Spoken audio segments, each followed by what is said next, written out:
Oh no. You hate to see it.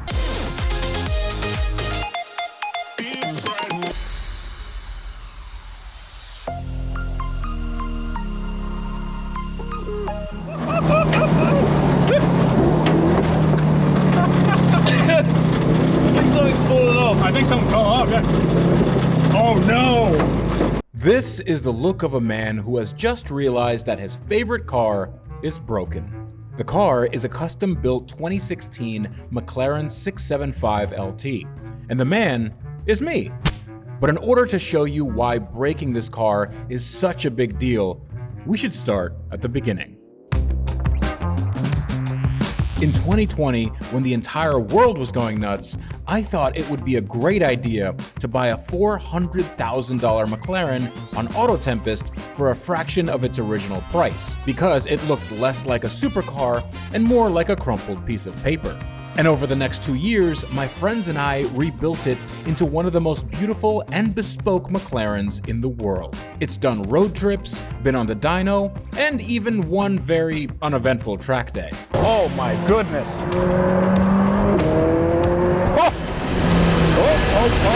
Oh! Oh!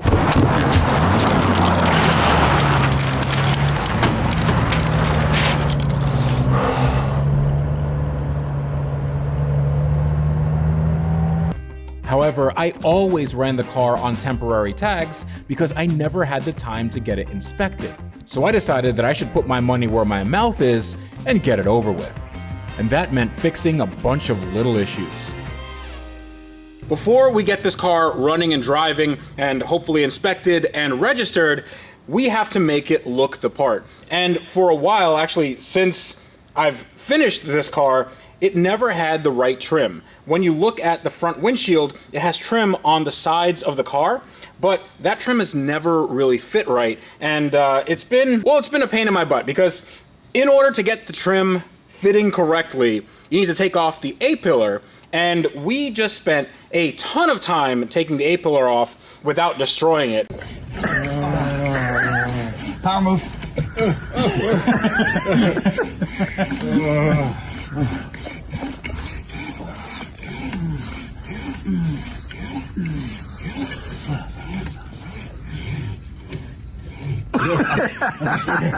If you guys don't know, this entire car is put together with glue. Actually, namely panel bond, which is like a two-part epoxy.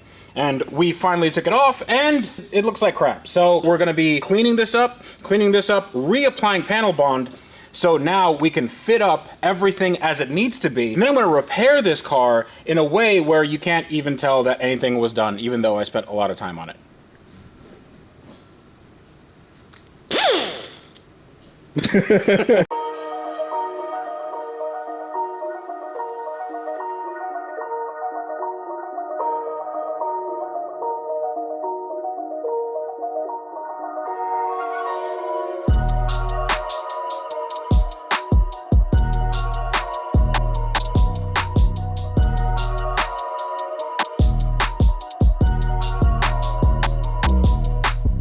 Jack, do you think that we should have closed the window before we did this?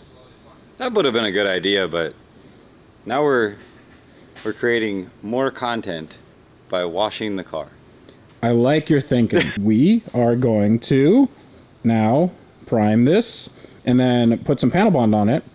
Not panel bond. No, we don't want to use panel bond. No, we're going to use urethane this time. So yeah. This is the thing that happens when you're building a car a week before SEMA, and you really don't remember what was on there. So we did what we thought was right. The problem is that now when we went to put the piece on here, it was too low and it didn't stick on there and we couldn't get it in place. So we had to cut it off, and it was easy.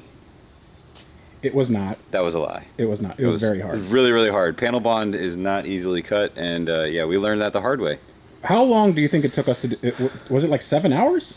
No, way more than that. It was more than that. It was more than that. It was, if we add in the days before that we attempted, we probably spent a good 15 hours, maybe? 15 hours. I would say. 15 hours trying to manually cut this off. Cut off the A-pillar without breaking it. So. Yeah. That's what you got to do to make sure you don't need any paint work. Yeah, and it was really hard, but we scratched nothing. We just made everything dirty. Yes. So we're good. Very, very dirty. But it's okay because we can clean it up. So this may not be the exact correct way to do it, but I've seen it done like this before. I have some glass cleaner, and I have a microfiber towel, and I have a razor blade, and we're gonna get all this residue, this glue, and this tape off. Plastic. Let's use a plastic razor blade. Jack says use a plastic razor blade. Now we have a plastic razor blade, and this is just gonna work, just not as well. So we're gonna glass cleaner on here. You know, it's quite satisfying doing stuff like this. Making your car just that little bit nicer. You know, there's nothing more embarrassing than having to drive a car with somebody holding the trim with their hand. Not liking this plastic razor blade. Don't tell Jack I did this. Oh, look at that. Just slices it like a knife through rubber.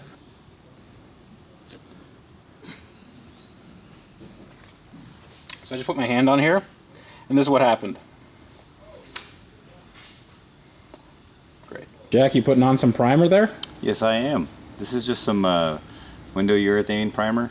It works just fine on bare metal spots. It's meant to essentially be like a self-etching primer on the bare metal before you install a window. So it works the same as if you were installing a window, but we're installing a trim panel. Is it true what they say, you don't want to disturb an artist at work? No, you're good. I'm not an artist. So now we can install our trim piece, but before we do that, we have to prep the panel even more, and I'm using this automotive adhesion promoter. This stuff is awesome if you need to put anything with double-sided tape together. This makes it super duper duper sticky. You definitely want gloves because this will get in your skin and smell real bad. So let's open this up. We just lay it on pretty liberally like that, and then we let it tack for just a little bit.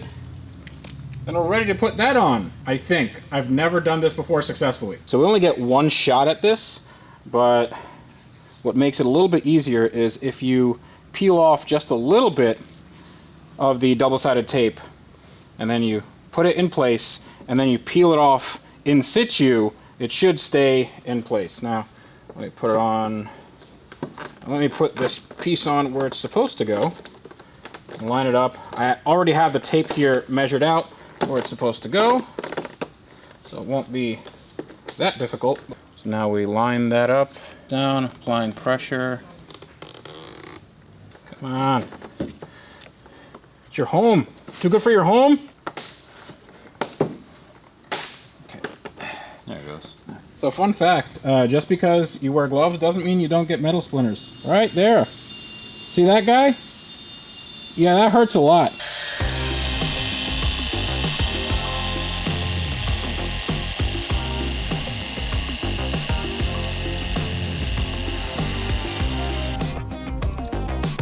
At this point, I could finally see the car coming together, reminding me that this McLaren was definitely a keeper.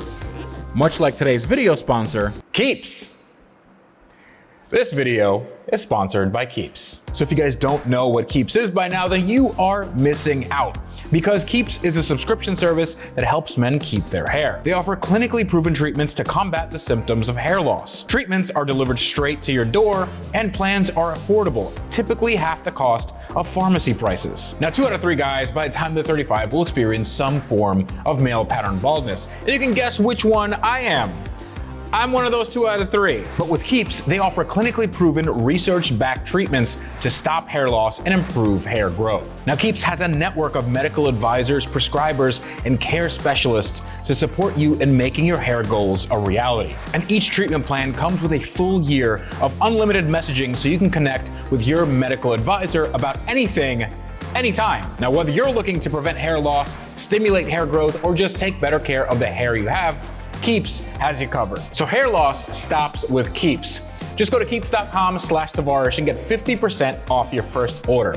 It's in the link in the video description below. That's KEEPS.com/Tavarish. Go check it out right now.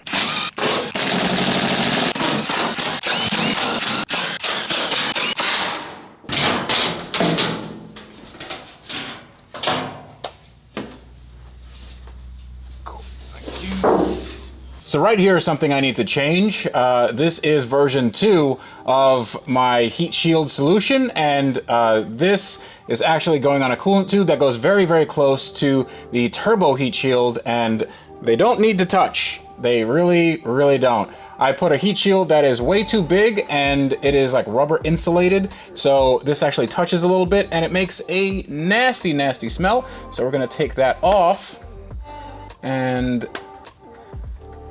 then we are going to install something that fits a little bit better. And the reason I put this on is because the OEM one, that was caked in some coolant because I had a coolant leak earlier on, and it just smoked like crazy. I got this. Ooh, isn't that nice? It's made of gold. So we are going to see if this is the right sort of diameter, and I think it is. So we're just gonna cut this basically in half and then install it up here, and then our turbo heat shield should be fairly away from our coolant pipe, and then my coolant pipe doesn't explode, and then my car doesn't break. This car is very expensive. I don't want it to break.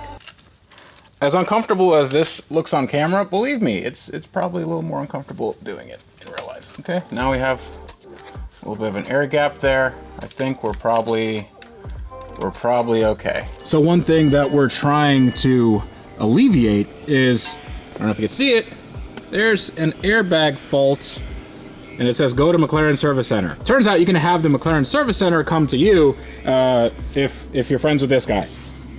What's up, man? Is that?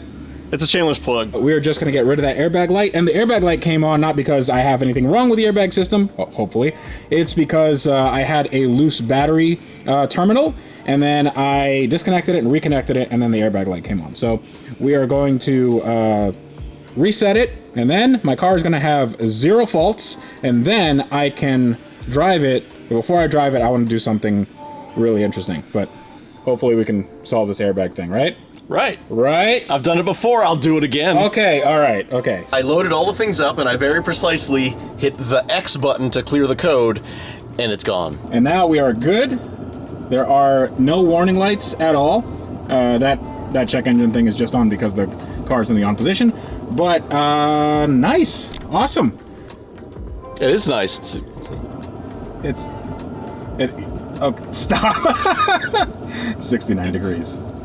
Nice. So here we are behind the rear fender well, and there's a lot of stuff here.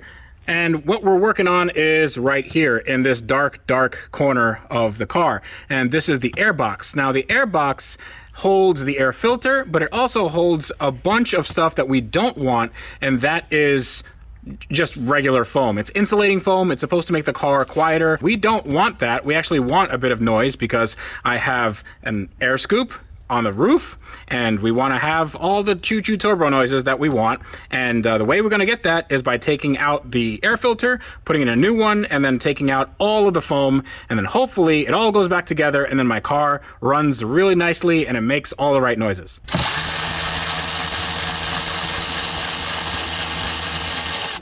Okay, we're gonna see what this is. Okay, wow. So that's the foam that I was talking about, and the foam has deteriorated to the point where it is completely clogging up my air filter. That's not good for performance or sound or anything. Okay, so take a look at the before, where there's foam and crap in every crevice. I honestly don't know how this engine ran as good as it did, and certainly wasn't helping performance. And this is the new hotness. This is a filter. I'll put the link in the video description below. This is very easy to install. All you do is literally push it into place.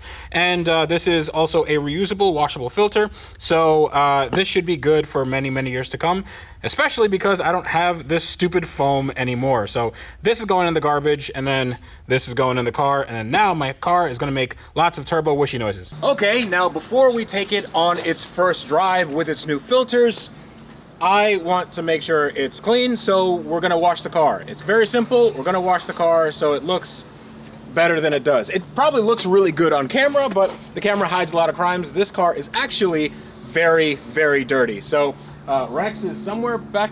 Rex is over there. I didn't know you were shooting. You didn't know I was shooting. Always be filming, my friend. Right. Always be filming. Yeah, we're always filming. I'm learning. Yeah. So we're gonna wash the car. It's gonna look really good.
As Rex finished making the McLaren pristine, my friend Matt Armstrong said he wanted to go for a ride, but not before his cameraman put together some truly awesome beauty shots.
Alright, let's do Wow, this thing is insane. do a little launch.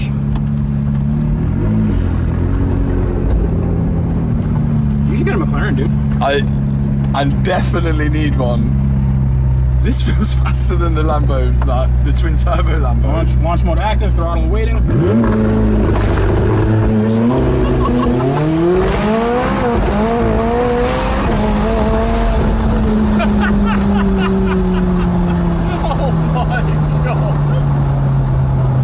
That's ridiculous.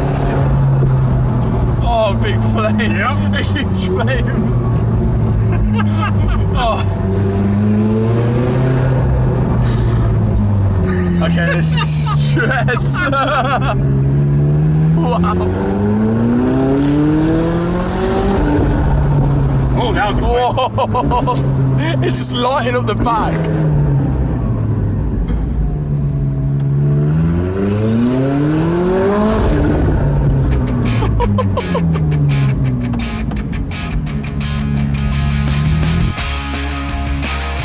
My McLaren was performing better than it ever had, and all I wanted to do was share it with my car-loving friends.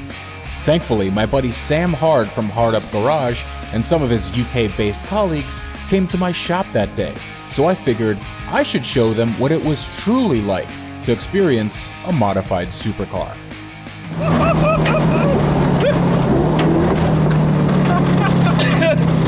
think something's fallen off. I think something fell off, yeah. Oh no! What do we do? Crap. Oh, I think the engine. Oh my god, I think the engine just blew. No! I think. No! Look at it! No! You got on camera, right? I got on camera! Oh no! Oh, smell the oil! Oh. No! Oh, dude! Oh, that's not good. That escalated quickly. Okay. So my schedule is now open. Oh my God. Oh. Okay. Okay. Well, you know. Okay, that is a problem. Okay. I'm not gonna look under there. You know, the best thing to do right here is feel that this dude, is content now. We can put this back together, bigger, badder, faster, Okay, and louder. I have to. Wow. Well, the car's clean. We're good. The road, not so much. Yeah, it just kind of blew, didn't it?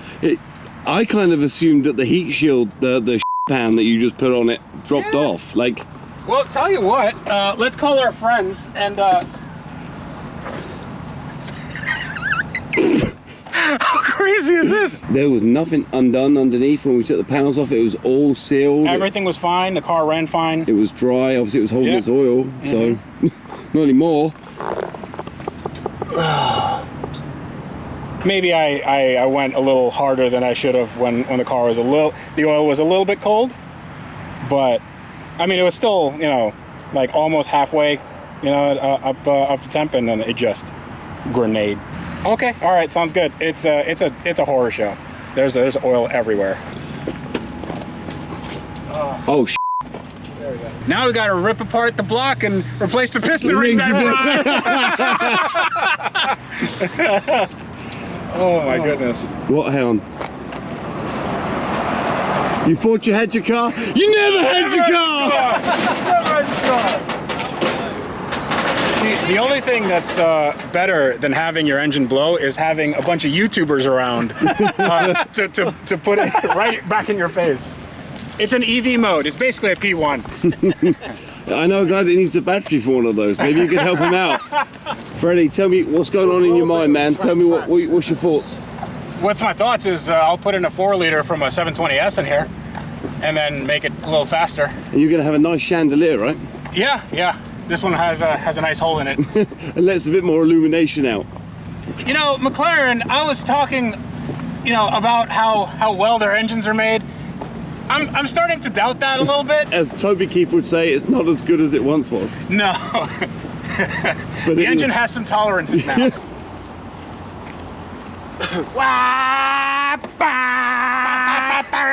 Are you ready? Contenders!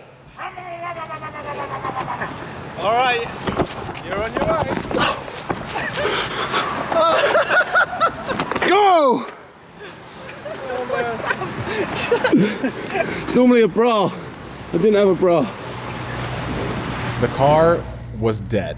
And if it wasn't for my friend Sam, we wouldn't have had any footage. So go check out a complete unedited version of the events of that day on his channel, link in the video description below. In the next episode on my channel, I'm gonna find out exactly how bad I broke the engine on my prize McLaren. And spoiler alert, it's worse than you think. Look at that. That's part of an engine that came out. That's a ejecto piston, cuz. Ejecto piston.